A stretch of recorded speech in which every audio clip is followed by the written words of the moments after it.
And here we are live again on a Wednesday night after 8 o'clock, just barely, but pretty much on time. I'm Coach, and I'm with KC. And we are Faithletic The Podcast. The Podcast. Oh, you're way too low. Way too slow. Oh, no. You're way too How slow. dare I? How dare I? I think maybe when we're doing remotes with just one person does it, I don't know.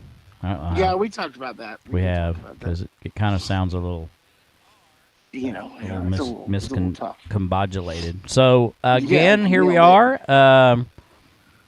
Back, football season is officially over with, and we'll talk about that here in a minute. But this is one of our unique shows. We're primarily a sports talk, but when football season's over with, we kind of have less to talk about in the sports world, and so we open up to more of the entertainment aspect of it. Now, we also do a little bit of life stuff as well, and we'll have some guests on here that are very insightful and mentors and coaches and things like that.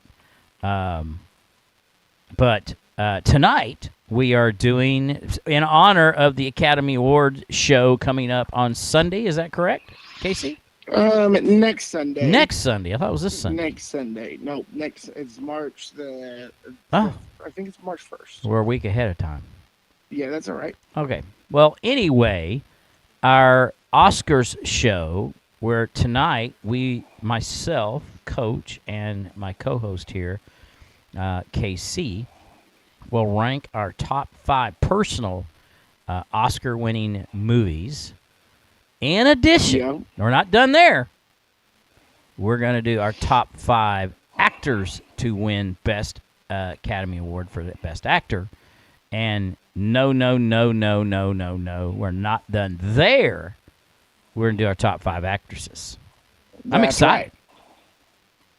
Right. I think it'll be fun. I think if this ever was a time when we're going to be off each other's pages, I think it's happening tonight. I think so. I think you're right. Because there's like 97 choices. Yes, this is the 97th Academy Award. Well, 96 so technically 96. Yeah, 96 options to choose from in the top 5. So basically the top 5% of what we feel like is the best. And look, I'm not calling it the best movie. I'm calling it our favorites. Yeah, I would say so too because some of them I haven't seen. Right. I haven't seen all 96. I haven't seen a lot of them. Yeah. I've seen, I don't even know if I've seen half. Truthfully. No, I watched a couple this week, actually. I bet I've seen, do that. I was looking at the list today. I bet I've seen 20, 25 of them maybe. Maybe more. I didn't count them all. I mean, that's pretty good. Yeah. But I haven't seen, or nor were any of my top 5 in the last 50 years. Maybe 55. Yeah. 55. I mean, so part of my story is that some people have heard it, some people haven't, but my context is that last year, when kind of football ended, I went on. I can't watch TV like series like I used to. Yeah. Like I don't have the time or the energy keep up to watch some I'll watch. You got to keep obviously, but I can't keep up with them. Yeah. I don't have. But so I started watching just movies that I haven't seen before. And so last year I watched, I think 120. I got up to 120 movies. Ooh, you might have beat me. Yeah. And so, I could go back and look. I do Letterboxd. I keep track, which you've never done Letterboxd. It's pretty fun. Because you can rate them as well. And so, I have watched all but 2 of the Best Picture nominees this year as well. So I have some opinions on that as well. Yeah, we can get your input on that towards the end of the show, and sure. Where maybe after we finish each category, maybe who you think's top picture, top actor, top actress, to incorporate that in. I always don't necessarily In fact, I don't know if I agree with half the time that they pick the best picture, but I don't even know what the criteria is, truthfully. Well, I have some thoughts on a particular year that I can go in as well. That, okay. I just don't know if it's. I have some takes. Let's just say that. It seems like it's politically charged. It can. I think it can be. And I don't mean politics in general, but just, is it the person they really like? And I can remember, and look, I'm not taking anything away from this particular artist, and this is completely off the page, but in the CMA's Country Music Awards, it's probably been a decade ago, they were, the whole contingency that was nominated was wearing a T-shirt for a certain artist that I theoretically had never heard of before. Sure. And I thought, what is going on here? And I just thought they must have been really pushing this guy. And it's a guy that deserved it. It was Chris Stapleton. But they all show up with Chris Stapleton T-shirts. They're all plugging him, and all of a sudden he wins an award. Like, oh, okay. Well, I've kind of listened to country music. Used to every day. I've kind of gotten. I don't listen to it as much as I used to, but I still keep kind of up on it as much as I can. And I'd never heard of him before they started talking about him. Some of the award winners were talking about him, and then they had their T-shirts on. It was like a dozen of the artists had his T-shirt on, like his concert shirt. And I'm like, what is going on here? Who's this Chris Stapleton? Oh, and you hear him sing. Go, okay, now I get it. That guy can sing. He can sing. He can sing. I love me some Chris Stapleton. I don't know anybody that. He's good stuff. His national anthem last year was one of the best. It wasn't better than Whitney's, but it was good. Whitney's is the best ever, I think. But that one was pretty good. I don't think you can top that. You can really top that for sure. Before we go into that, and speaking of Whitney, because Whitney sang the national anthem at one of the Super Bowls back in, I think it was the 90 season, but 91 Super Bowl, whichever one that is, 26 maybe or 27, something like that, 28, it's whatever. The Super Bowl did not quite go like any of us thought it would. Agree? Not according to me, you, and the Gunslinger. Yeah, that's what I mean. Us three. Yeah, we were over 3, and I told you I was nervous. Yeah, going into it for sure.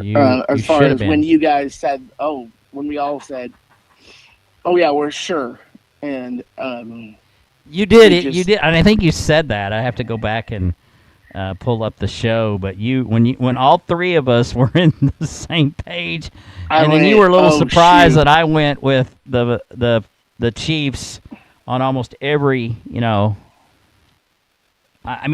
picked them. I figured they'd win. That concerns me. Something to that effect. Yeah. We're all so sure that the Chiefs are going to win. Yeah. I said, no, I don't think so. Yeah. And look, before we get into the game, we all 2 weeks ago from this show, we had our Super Bowl show, which, the Gunslinger was on with us. He was a guest on our show, former co-host here. And we all did our Super Bowl predictions, and we did our prop bets. And it turned out fairly well for you and I. Not so well for the Gunslinger. He was 3-7, by the way. And you and I were both tied at 7-3. So you still won the overall championship for the season, but I claimed the playoffs. But I don't know, is that kind of like the year that the Patriots won all 17 games but lost in the Super Bowl?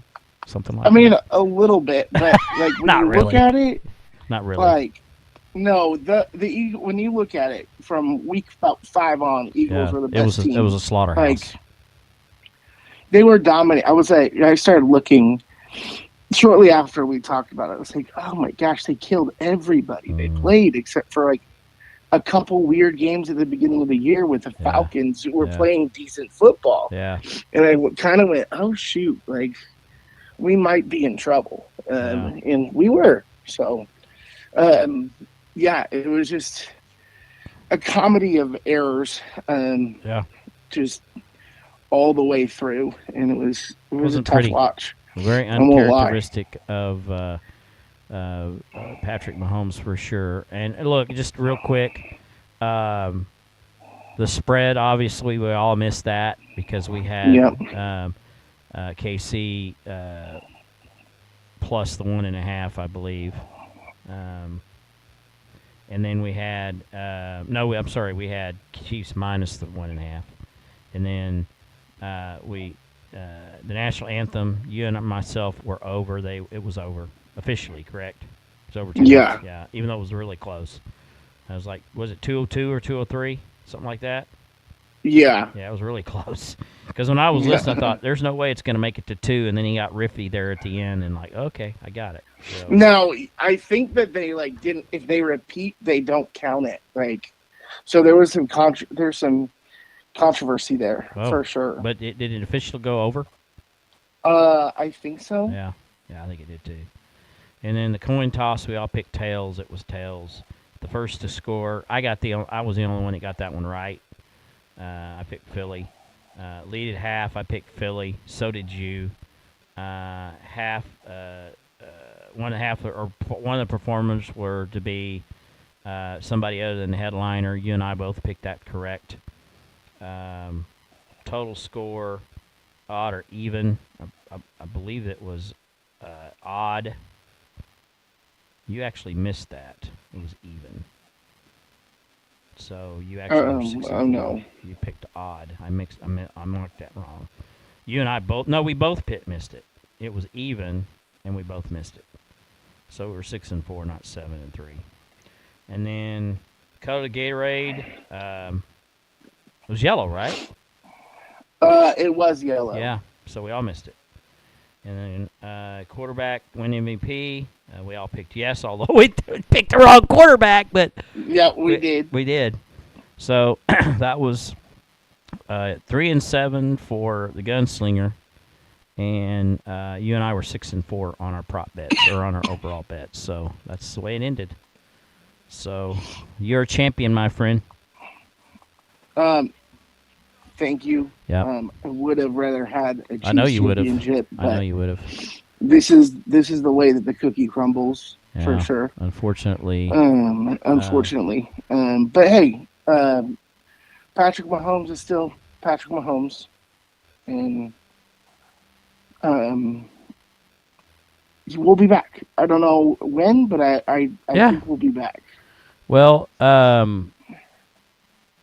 so I really don't know if there's a lot to talk about. Were you surprised that Mahomes was, I mean, he didn't have a lot of time, but were you surprised that he didn't handle it better? Because it just seemed like he was off his game most of the game.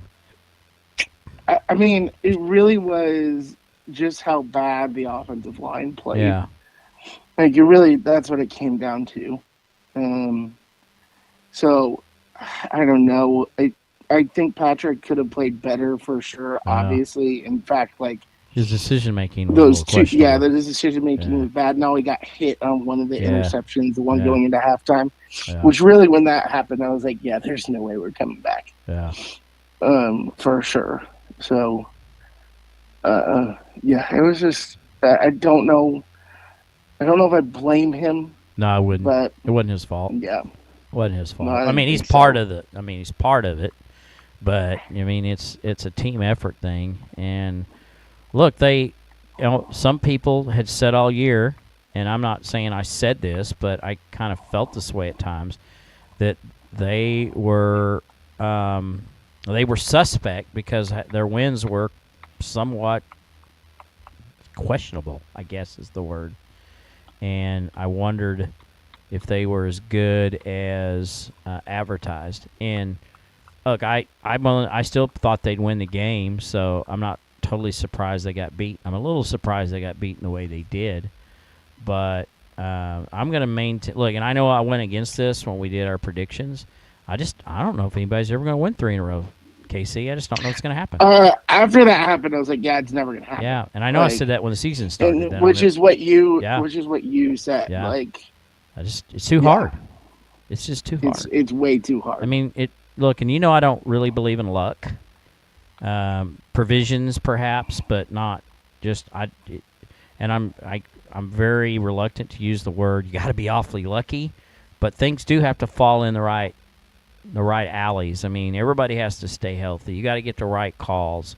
The ball has to bounce the right way. It's like the whole game, the ball just bounced. You know how the football is; it bounces the way it wants to bounce, and it just doesn't bounce right. And I don't know how to. You always got to wonder when the football, when somebody's kicking a punt and they got good field position when the ball hits the ground and it rolls for 62 yards after the roll, or it gets inside the 5-yard line almost every time they kick it. I mean, that's weird how stuff like that happens. Yeah, it was like I said, a whole comedy of errors that just nothing was going right. Like, I don't know. Like, we had no chance of getting turnover luck or anything. We just played so poorly, and I think, and a lot of the guys on the sideline are talking about, though. It's like, hey, like Chris Jones was saying, you learn from this. Yeah. Like, we learn from the losses, and I think that's why I loved him so much. But yeah, it was a tough watch. For a fan. For sure. When did you? Look, I know you get emotional during the game. You're like me. We're similar with our team. At what point, realistically, did you think this is not going to turn out well? Realistically, the first possession after the half, when we went 3 and out, I was like, yep, it's over. Yeah. It's over. So you weren't feeling like it was doomed at halftime? Oh, I did, but I held out hope. Yeah.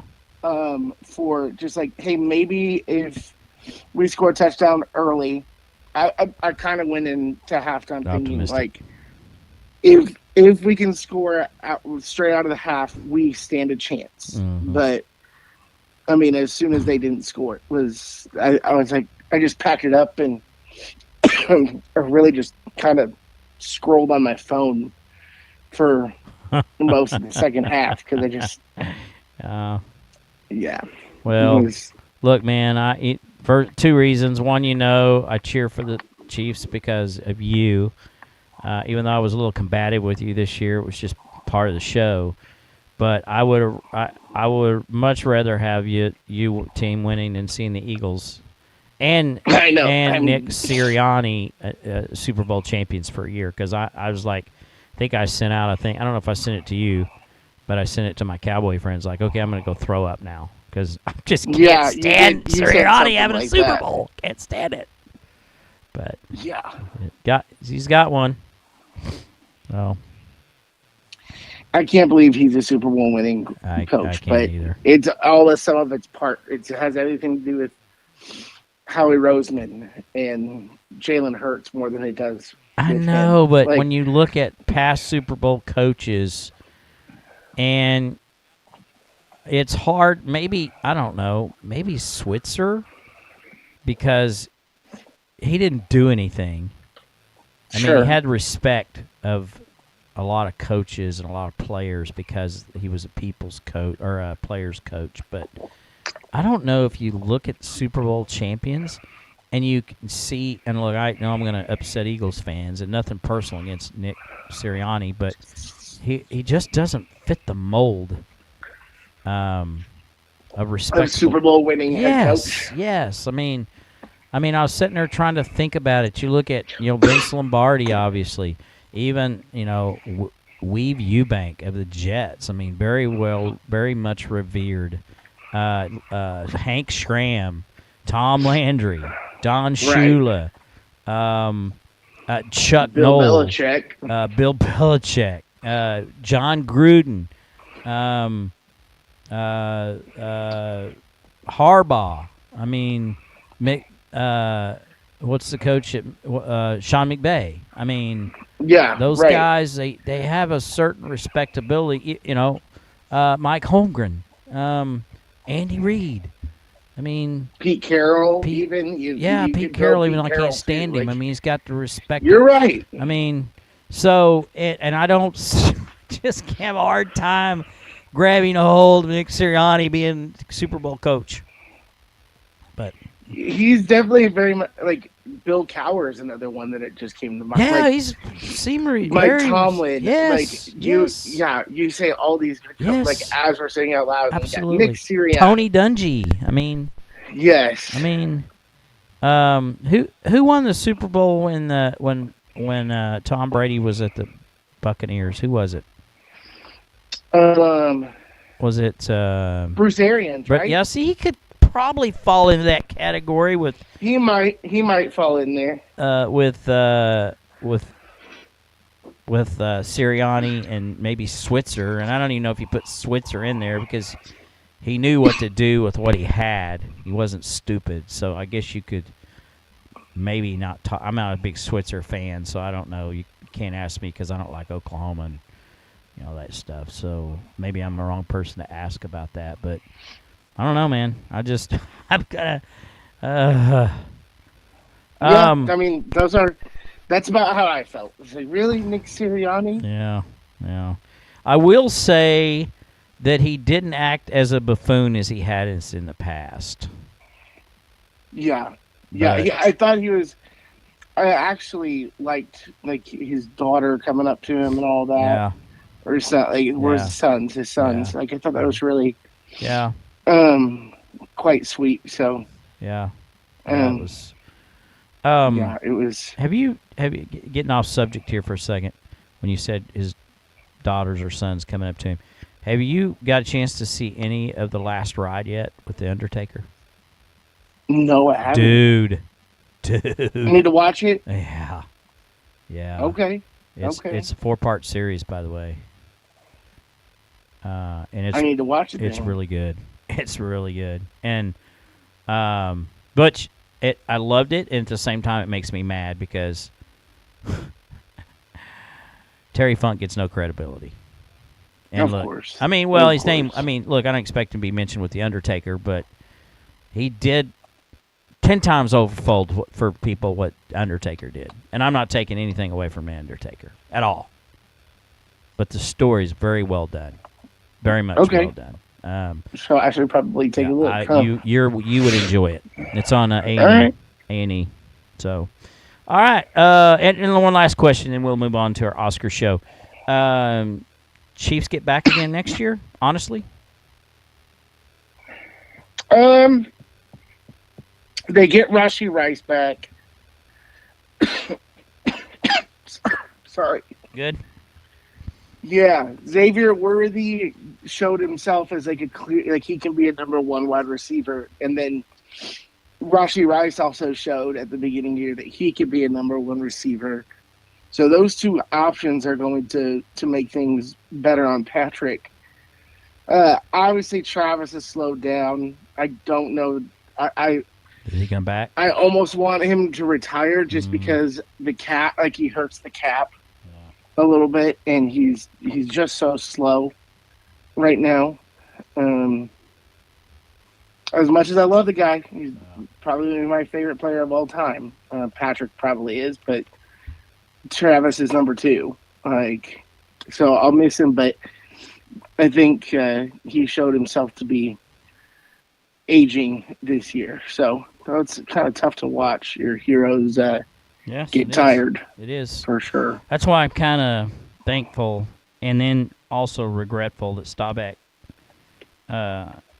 quit early, because he probably would have won at least another Super Bowl, because those 3 teams that were after him needed him in the clutch. I mean, Danny White was a great regular season quarterback, but he under pressure, he wasn't the guy that Staubach was. Sure. And every one of those games except for one of them, the game in Philly, it was the year after he retired, they lost. They had the ball and could have scored at the end. White just fell apart, and then the catch in San Francisco probably never would have been in that spot to begin with Staubach, so because they were a better team that year, and I think he would have won one of those two. The following year, they just got hammered by the Redskins, and I think that was the strike-laden season, if I remember right. They just weren't very good. They just were the best option, but they were in this NFC Championship game 3 years in a row after Staubach retired. So, fun fact that you might care at all, but Roger Staubach actually made, I think, his debut in Madden this year. Really? You could play him as a playable legend. I thought he was in some of the older versions. He might have been, but I know for a fact this year they brought him back to an Ultimate Team. Well, I got to go get Madden now. Yeah, he's got he's a 96 rating. Yeah, of course. He's a stud. So that's pretty fun. Yeah, they had a Ultimate Legends.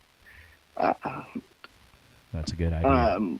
Program, and he was he's the premier guy that you can try to get. So, well, he's definitely one of the best ever. I don't know if I've already said he's not the best ever, but he's pretty close. He's in my top 3. Sure. But I'm biased. All right. We want to do actors and actresses first. We want to do movie first. What do you want to do? Let's do actors and actresses first. And do we do from the bottom up? Yeah, I didn't even necessarily rank them. I just put my top 5. That's how you want to do it. I'd have to go and rank them. Give me a minute. See, I had a couple situations where, I liked the movie and the performances better if, when they won Best Supporting Actor or Actress. Yeah. So I had a couple of those. Did you put supporting for sure?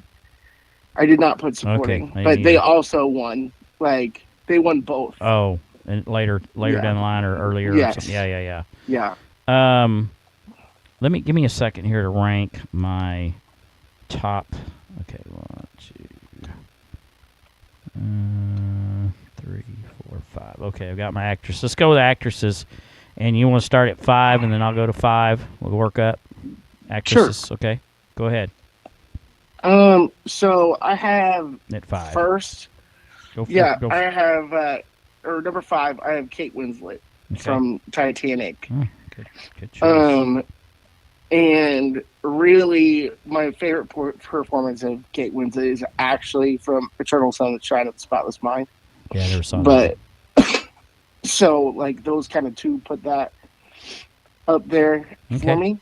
That's a good one. But I thought about her. Tremendous. Yep. Yeah, for sure. My number 5 is the furthest I go back, and I even got the year here on the actresses. I didn't do it on the actors. From 1968. Can you guess who won it in 1968? Best actress? Not Audrey Hepburn, right? Nope. You're not far off, though. Who is it? Elizabeth Taylor? Who'd you say? I said Audrey Hepburn. Katharine Hepburn. Katharine Hepburn. From Guess Who's Coming to Dinner. Oh, okay. That was my number 5. And had Sidney Poitier in it. Really a good movie. Do you know the story behind it? No, I don't. But I'm going to put that one on my list. Put it on your list. I'm list. looking for some old classics to watch. So it is really good and funny. It is where now remember this is 1968. Okay, she's bringing a black man to dinner. Oh wow! Yeah. Wow. Yeah, it's good. It's good. Well done. All right, yeah. I'll go 4. So my number 4 from 2013. Jennifer Lawrence in Silver Linings Playbook. Stay tuned for that one. Okay. Yes. Okay. Your number 4? Yeah. So my number 4 was which I know I know she's so highly regarded among so many people, and she probably deserves to be at the top of the list, but not my favorite performance. And really. It's Meryl Streep. I put her at number 4. In which movie? Because she wins for the Iron Lady or whatever that movie is. Yeah. But She's so good in Devil Wears Prada. It's crazy. She's also very good in Silkwood. Yeah, she's just so good at what she does. Yeah. So yeah, I put her up there I had never seen that performance, but I just kept thinking. Yeah. I mean, she was nominated for Devil Wears Prada. Yeah, she's good. Yeah, she's great in that. But good call. Number 3. My number 3 is Frances McDormand, from 3 Billboards Outside of Ebbing, Missouri, and Nomadland. Never seen it. I love Nomadland so much. Wow. That was 2021. And she was phenomenal in that movie. And I love that movie because we were just coming out of the pandemic, and that film was like where there's an outside world, and it shows like the Midwest and the Southwest, and there's a just special place in my heart for that movie. So I went with Frances McDormand for that. Okay, my number 3 is from 2020. Renee Zellweger in Judy. Okay, never seen that. Oh, story of Judy Garland. Oh, okay. That sounds good. It was good. I might have to watch that one. Okay, and then my number 2 from 2002. Halle Berry in Monsters Ball. That one's on my list too. I've heard that movie's fantastic. Never seen it, huh? No. It's awesome. I need to watch that one. Yeah, Billy Bob Thornton, Peter Doyle. I mean, it's really good. Really good. And Heath Ledger's in it too. Oh yeah. Heath Ledger's his son. Nice. Yep. Okay, you're number 2? Emma Stone from La La Land. Oh yeah. See, I love Emma Stone. In fact, she's one of my top 5 favorite actresses right now. But I didn't see the movie, but I probably should have. No, wait, I did see La La Land. I'm thinking of Poor Things. Yeah, I mean, I did see that. She did well. I don't know if I put love her top that 5. movie. Yeah, her and Gosling were so good on screen they together. Got good chemistry. Actually, that movie, Crazy Stupid Love to me is better than that. Yeah. Have you seen it? What's that? Crazy Stupid Love? No. Oh, buddy, put that on your list. I know that's a good one. Steve Carell. Oh yes, that one. I need to watch that one. Yeah, and who's plays his wife? Dang it! Oh, I'm gonna lose my mind. I know exactly. Yeah, what the you're redhead. talking about, yeah. Yeah. I can't. It's not Julianne Moore, is it? Julianne Moore. Yeah, she plays his wife. Which she was on my honorable mention. Yeah. I never saw Still Alice, but I loved her in Magnolia. Like she's so good. She's really good. Yeah. Here's a fun fact for you. There's a soap opera that's not on anymore, but was on forever, because I grew up with my mom watching it, sitting in the pen, in the baby pen, hearing the music to it. It's called As the World Turns. Oh yeah. And there were a number of either Academy Award winner actresses or played in movies that got their start on As the World Turns. Interesting. Okay. Okay. So Julianne Moore.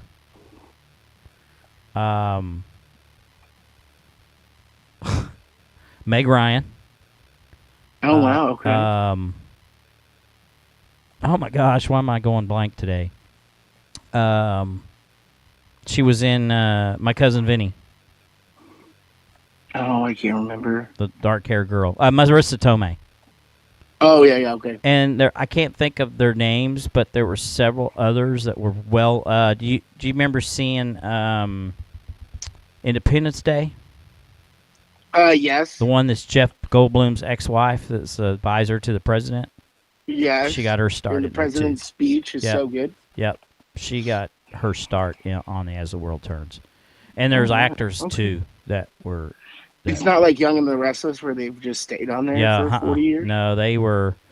there's several... Did you ever see The rendition of the A-Team with Rampage Jackson. Who? With like the one that they redid. Yes, it had Liam Neeson. Rampage Jackson is in it. Who? What's his name? Rampage Jackson from the UFC. Oh yeah, and the one that played the CIA, not the CIA guy, but the hired gun that was. They called him a cartoon character. Dark-haired guy. I'm trying to remember. It wasn't Lynch. It was the other guy. It was the guy, if you remember, he was part of the co-conspirators to those plates or whatever. Anyway, he's got his star little turns too. Anyway, sure. There's a lot of. I can't help you. I cannot remember. I can't. Well, that's fine. That was a long time ago. That movie. Yeah, well. And I only saw it once. 2010. Yeah. Had Bradley Cooper in it. Yes. Yeah. Yep. And oh man, I'll tell you, my names are fuzzy today. Okay, and then let's see. You just did your number 2. I just did my number 2. So now I do number 1, and you do number 1, right? Is that the way it works? Yeah. So my number 1 is Hilary Swank, $1 Million Baby. $1 Million Baby, yes, which is on my list. Otherwise, she probably to watch. I haven't watched that movie yet. I know that's one of your favorites. Yep. So I need to watch it. And in your number 1? Mine is Jennifer Lawrence in Silver Linings Playbook. Wow. I think she's just so perfect in that movie. That's a great movie. It's such a good movie. It's aged well, too. It's really good. It's got a lot of stars in it, too. Yeah. I mean, you got Cooper, you got Robert De Niro, Chris Rock. I mean, yeah. Is that Chris Rock? Is that who it was? I think so. No, Chris Tucker. Chris Tucker, yeah. Yeah, Chris Tucker's in it. And there's other people I can't think of the name. The lady that played De Niro's wife in it, she's good, too. I can't think of her name right now, but... Yeah, there's a lot of good. It's a well-written movie. It should have been. I don't think it was it? It was up for Academy Award. It was, but it didn't win. It did not win. No. Yeah, it's definitely. If it had it'd have been on my list because it is probably one of my top 10 favorite movies to watch. It's such a good movie. Yeah, I agree. I mean, it spoke about mental health before we started talking about mental health. It's a good one. Yep, they did well with it. Okay, so there you go. Your top 5 actresses: 5 Kate Winslet, 4 Meryl Streep, 5 Frances McDormand, 2 Emma Stone, and 1 Jennifer Lawrence. And then my top 5 actresses are Katharine Hepburn, Jennifer Lawrence, which we matched there, Renee Zellweger at 3, 2 Halle Berry, and 1 Hilary Swank. Okay. Hey, that's a good list. I think we did good there. We did. Okay. Did you start first that one, or did I? I think you did. Yeah. So you get start off. You get to start with the actors.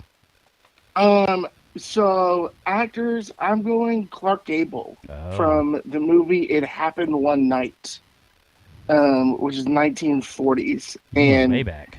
That movie was probably the first rom-com that, like the modern rom-com, where basically Clark Gable takes on, he falls in love with basically this spoiled girl, and he kind of straightens her out. But the banter's really good in that movie, and I mean, Clark Gable is Clark Gable. He's just so great. One.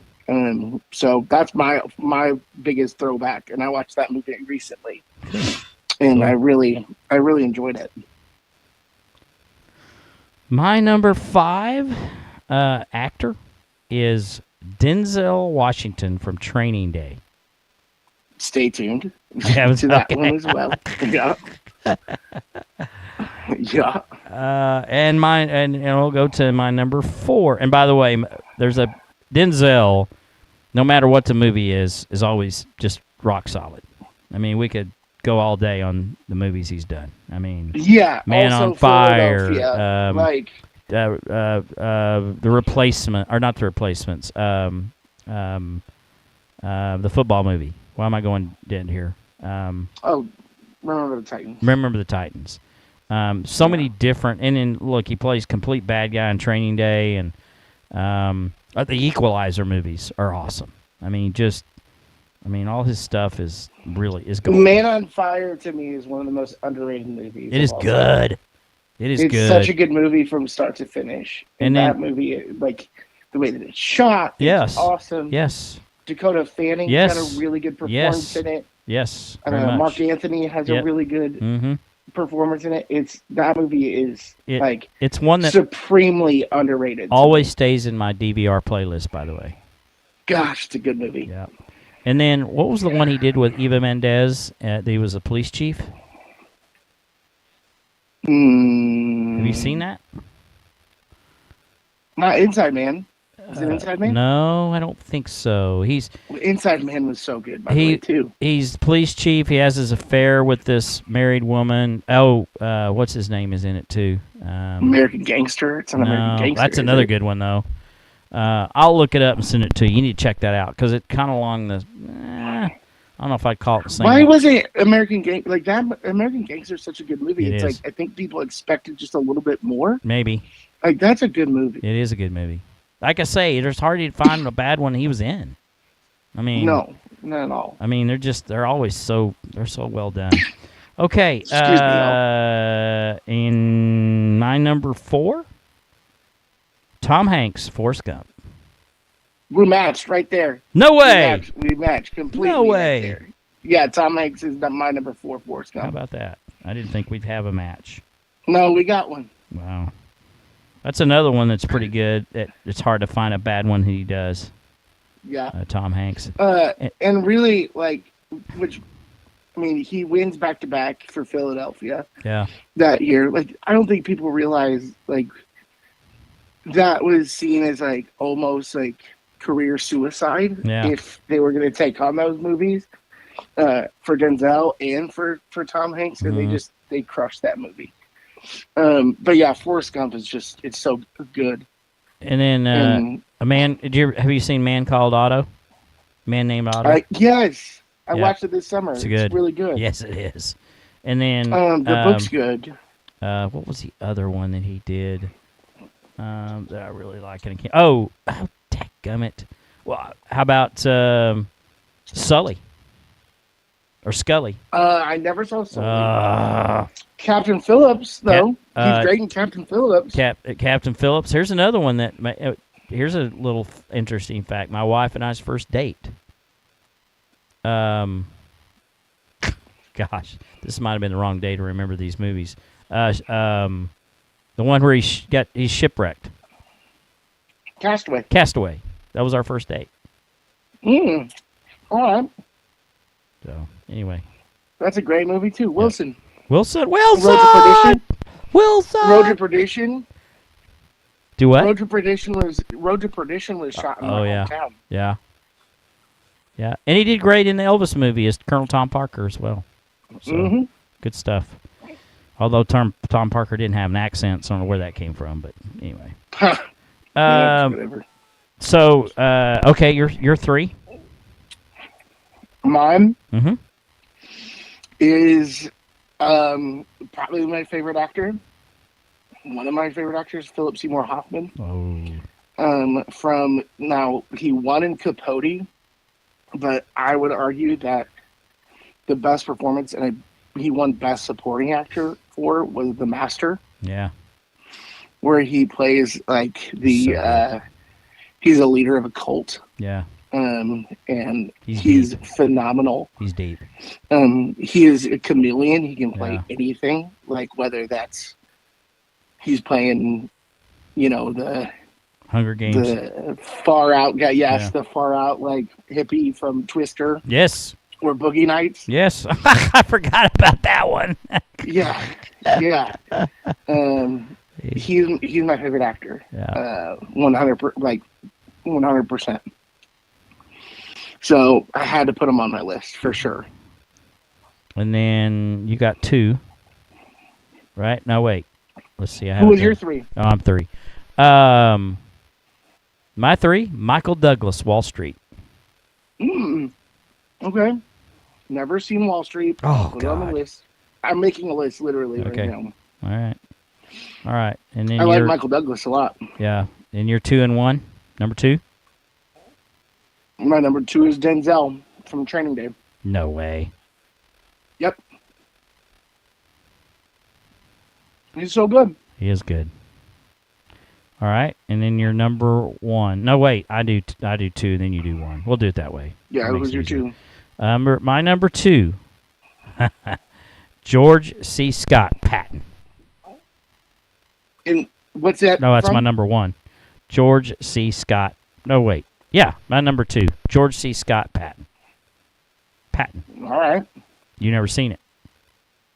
Never seen it. You need to see it. I'm glad. I'm going to put up, that's on my list now, too. So, this movie came out, I want to say 73, 74 maybe. We had a guy in our class at my junior, senior year that could do George C. Scott as Patton textbook. And he used to do it in plays at our school. He was so good at it. So good at it. I love that. I mean, he was a big historian. He loved George Patton, but he did it as George C. Scott. So, or loved Patton. He did it as George C. Scott. So it was really, really good. Really good. But anyway, he's my number 2. All right. All right. And then your 1?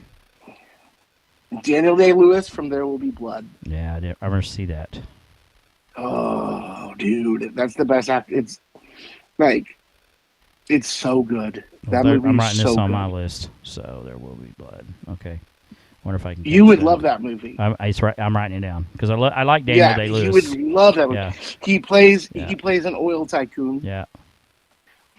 In West Texas. Okay. And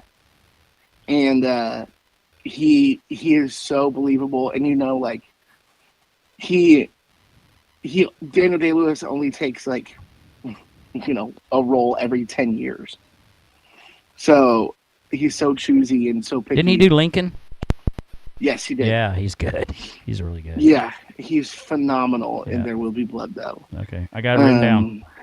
Oh, man, I can't believe you haven't seen that one. Nope, I haven't seen it. What year is that? 2007. Okay. That was kind of before my movie watching binges, so because I really didn't start picking it up as much as I always wanted to, but I never could, or just never was a priority for me. And then, 2009, I started kind of okay, I want to see some movies, and I kind of caught up. Okay, my number 1 actor in the Academy Award winners is Jack Nicholson from One Flew Over the Cuckoo's Nest. He was going to be on my, he's on my honorable mention. Yep. I didn't make any really, honorable I would have mentions taken him from The Shining because I love The Shining. Yeah, so that's much. another good one. But he did not win for that. Yep. Yeah, he he's good at everything. He's one of those who can do anything, and he's really good. Wolfman was a good one too. Who I forgot for Best Actress is Kathy Bates. Yeah, she's pretty good. From Misery. Yeah. She's so good. I didn't really Misery. care for that movie. That's probably why I didn't pick it. Dang, I forgot about that. Anyway. Okay, I need to rank my movies. 3, 4. Okay, all right, I got them. All right, I got a couple honorable mentions here. Do you have any honorable mentions for movies?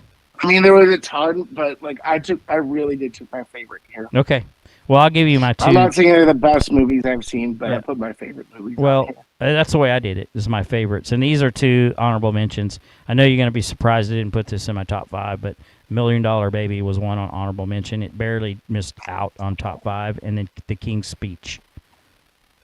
Oh, okay. Yeah. Okay. Go ahead. Start number 5. Number 5 for me is Nomadland. Okay. I watched it. It's on my mind so much because I watched it recently. I don't know. I just really love that movie. It really spoke to me. It talked about aging and I didn't see it. Life, and I really enjoyed that movie. So Okay. I put that as number 5. My number 5, Gladiator. Yeah, hard not to put that one on there. That's probably my honorable mention. My number 4, No Country for Old Men. Okay. Your 4? I have more thoughts on that. Okay, I bet you do. In a second. Okay. My number 4 is Parasite. That came out, I believe, 2019 or 18. Okay. About a Korean family that lives. They all find jobs for a rich family, and they kind of are. It's a parasitic relationship, and that movie goes so hard. It's so good. And Jungbo Kim has a movie coming out next week or 2 weeks from now, Mickey 17. And I'm very excited about going to see that movie. So that was my number 4. Okay. And your number 3? The Departed. That's funny. Yep. You have to say it that way. The Departed. The Departed. You're going to laugh. My number 3? Is that your number 3? The Departed. Yes, of course. Yes. Such an all-star cast. Such a great... Good. I mean, we got... Crazy ending. Oh, I'm telling you. Unexpected, crazy, unpredictable. I mean, just... I love it. The music, it's all great. It's all great. So good. Yep. Nicholson, Matt Damon, Mark Wahlberg, Martin Sheen. Who's the girl? I can't think of her name. I can't remember either. Vergama or whatever last name, something like that. Yeah. Yeah. Anyway, good movie. Good movie. Okay. And in my number 2, Rocky. I totally forgot about Rocky. How silly is that? It's so good. Adrian. I mean, you're on right there. I messed up because Rocky should be on my list for sure. Yeah, well, it happens. That's all right. I don't regret it though. Yeah, you got a good list so far. Your number 2? No Country for Old Men. Yeah. Which was shot like in the same location as There Will Be Blood at the same time. No kidding. Yeah. In West Texas. Oh, wow. Javier Bardem is so good in that movie. It's insane. Josh Brolin is fantastic in that movie. Like everybody. Tommy Lee Jones, the ending of that movie, which I didn't appreciate when I was an 18-year-old, but now I appreciate so much. Mm-hmm. Like, the movie is fantastic. Yes, it is. And it won best picture, but I think There Will Be Blood is actually better. Okay, well, I'm interested to see that. I'm gonna put it. It's gonna happen this weekend. It's on the list. It's so good. All right, my number 1, and I know you won't be shocked. The Godfather. The Godfather. Okay. Of course. My number 1 is Forrest Gump because it's just one of my favorite movies of all time. It's definitely one of the best movies ever, though, without a doubt. Mm-hmm. Without a doubt. I mean, you can't. I mean, such a great movie. Yeah. What's your favorite part? You know what's something else that's really good with that movie that doesn't sometimes gets overlooked? What's associated with that movie? I know Lieutenant Dan. Huh? Lieutenant Dan. No. The music. Oh, the soundtrack. So good. The soundtrack. It's one of the best soundtracks. I always, when my kids are being crazy in class, I always say, "Dear Lord, make me a bird so I can fly far away." The music in it is so good. Fantastic. Okay, that's been our. And just real quick, we'll review Casey's top 5 movies of Oscar winners since we're since we are doing a Oscar show today. Number 5, Nomadland. Number 4, Parasite. Number 3, The Departed. Number 2, No Country for Old Men. And number 1, Forrest Gump. We only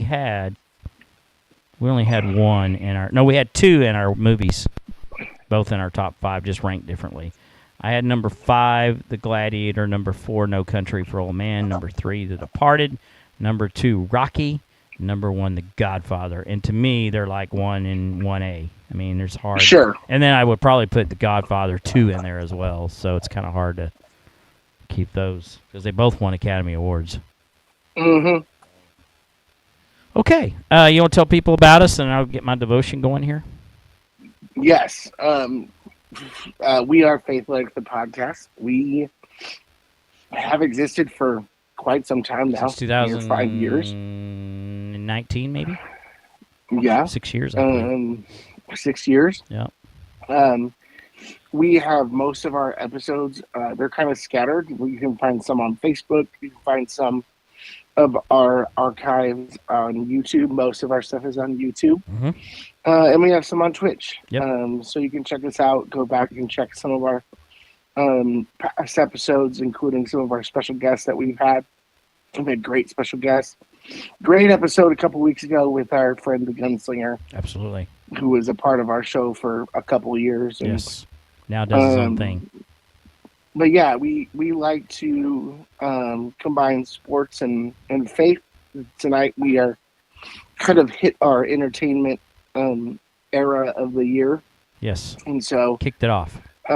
We do talk a lot about sports and entertainment, but we always like to end with a devotion that we like to call Daily at the Cross, because we both believe in Jesus. Yes. And really think that's the most important thing, so that's what we want to leave you with every time. Very good. I'll turn it over to you, sir. Thank you very much. So I got this devotion. This guy has become a really good friend of mine.